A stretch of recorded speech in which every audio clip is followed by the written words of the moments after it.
If you are teaching a novice, exploratory, or culture class, it is not unlikely that you are going to spend at least a little bit of time on the Spanish speaking countries and where they are and what they are, because, well, I don't know about you, but it seems to me more and more often students are coming to class and they just don't know geography, that this is a whole separate skill that we need to spend time on in class. So what I wanted to do with you today is share with you different ways we can teach and include geography in our Spanish classes, in our culture classes, in our exploratory classes throughout the year, and with some individual and direct lessons. Let's get right into it. Hey, my name is Ashley, aka Scenario to Spanish, where I provide easy-to-use lessons and resources to save you time and energy while you're planning. If you're new here, I just want to make sure that you know that links to everything that I mentioned will be down in the description box below. Okay, so the first step, I think, is literally just getting them to hear the names and know that that is a country, right? Basic. The difference between a continent and a country.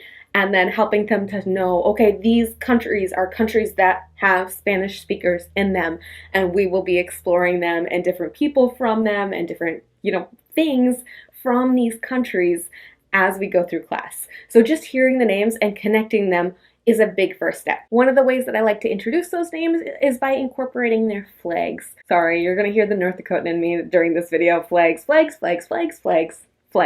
All right, I've gotten it out of my system, except for you're gonna hear it because flags. I like to do flags while we do colors because, right, that's a super easy overlap. I know it's not all colors because there's a lot of repeat, but that's okay. And there's different ways you can do it, right? Like this worksheet is really simple. It gives a flag with the colors in Spanish, and then they write the colors in English, and then they color the flag according to the key up on top. And you can do this in like a big packet. You can do this one at a time. You can do it one sheet per week until all of their countries are done. Totally up to you and the pacing of your curriculum. But you could also have them do a couple at a time. So see how there's a few per page here? It's still following that Spanish where it's giving them kind of like what to color where, but this way they can do more than one at a time if you need to go a little bit faster or you don't want to use so many sheets of paper. And another option, of course, is to do banners. I love doing banners, and you can have them color like the background too. Like the background blue would be really pretty, like it's on the sky, that kind of thing. Once they've colored, they can cut them out and you hang them up. So you can build that classroom display out of their colored banners, or you can print colored flags already, right, if you have access to a color printer. I know not everybody does. And you can just make a bulletin board out of them. I know when I shared with a French teacher and I had my little like Spanish corner of the classroom, I put all my Spanish speaking flags up on the side of my corner just to be like, this is Spanish land. So they knew like these posters and these kinds of things were Spanish related. And that was kind of a nice way to, section off our area of the rooms. Once your display is up, when you mention a country, you can walk, right, and point to the flag and point to the country name so they can start to connect where you're talking about and the name and that symbol for the country so they can start, right, connecting all those dots. If you have a big map in your room, maybe if you put the flags around the map and then you can point to the flag and where it's located in the world, however floats your boat, totally up to you. And I know not everybody has space or even has bulletin boards in their room, but that's just an easy option for you to kind of include that visual symbols of the different countries. During the first quarter of the year, I like to do some direct instruction, direct practice of the countries, just because it really drives me nuts when I'm later on when we're talking about a country and I'm like, this person's from there, and they're like, please, you have to have heard of this country. It's a whole country. That experience I have found just makes my teacher heart go, ah.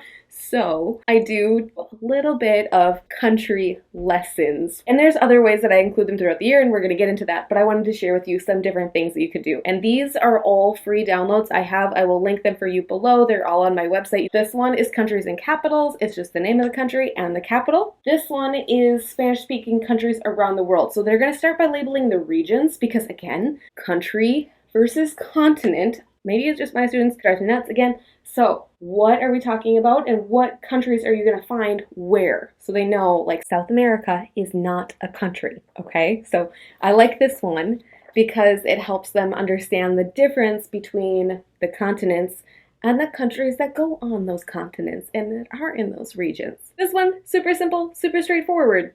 Look at the map, label the countries on the map. And I do have versions of this that include the US and that don't include the US, because I know some people, choose to or not include the US, although I feel like our students should be able to label the US on a map. Like, that should be a gimme, right? Although, you never know. So, like I said, all of these are free downloads on my website. I will make sure to link to them down in the description box below. There are different versions of them in Spanish and English. There are answer keys, the whole shebang for you. I mean, it could even be a good sub day if you just needed something at the beginning of the year. It's like, here you go. Once we've done like names of countries and their flags and the colors, and they've done a little bit of where are these countries in the world, they're going to start being exposed to these different countries just by the nature of our classes and the units that we teach, right? So when we start getting into our normal classroom routines and that sort of thing, I've talked before about how one of my favorite weekly routines is Música, Miércoles. This is from mis Clases, Locas.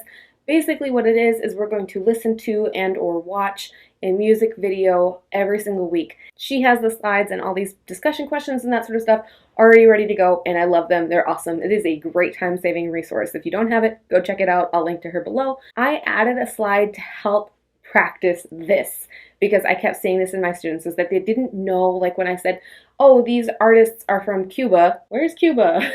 How do you know I'm not from Florida? That's how. That sort of conversation was happening. So we started adding a slide to say, these are the artists, this is where they're from, and we did practice nationalities as well. And sometimes I would pull it up on the map, sometimes I would circle it, sometimes I would ask, have you been there? Do you want to go there? Do you have any, like that sort of conversation? And sometimes it's as simple as saying, this is the artist is from Spain, they are Spanish. Next slide. Right? Because we're doing this every single week, so it doesn't have to be this huge, big lesson every time. That's the nice thing about routines, is that they're gonna keep happening. Another way to include Spanish-speaking countries and geography in your classes are virtual field trips. Love. Virtual field trips are such a go-to for me. I use them at the start of a unit, I use them at the end of the unit, I use them in between the unit when I need to, fill up a little bit more.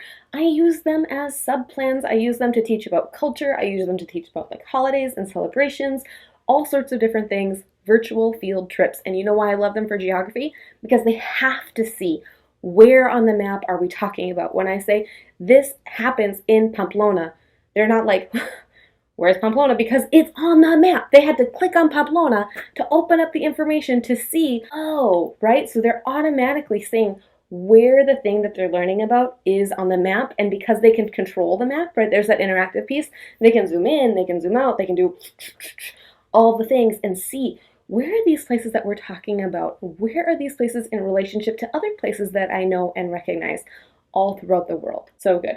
If you want to learn more about how to use virtual field trips and grab a free download, make sure you check out my video here to walk through how I use virtual field trips in class. Other people have mentioned to me, and I really, really like this idea. You know I'm a routines girl. It makes me so happy to know that I'm doing something over and over again. A few people have mentioned that they're using maps, these interactive virtual field trips, as a weekly routine in their classes, and that just makes me so happy. So that's a thing to consider doing as well if you wanted to check that out. Of course, we couldn't make it all the way through this video without talking about readers set in Spanish-speaking countries. There are so many fantastic readers out there. I've shared about them just a ton on my channel, but they're such a powerful tool for our students, especially when we're talking about culture and geography and really learning about them, especially if you're reading books written by people from that culture. That phrase, the own voices phrase, is so powerful for our students to be able to read and learn about somebody from their perspective. So when we're talking about learning about Spanish-speaking countries, if you're reading a book that is set in Colombia and you're learning about it from a Colombian author, that is so powerful. There are so many amazing readers out there, so many of them set in different countries. I actually rounded up as many of them as I could, although there are always more being published, and it's also possible that I missed some, so if you know of any that I missed, please just let me know.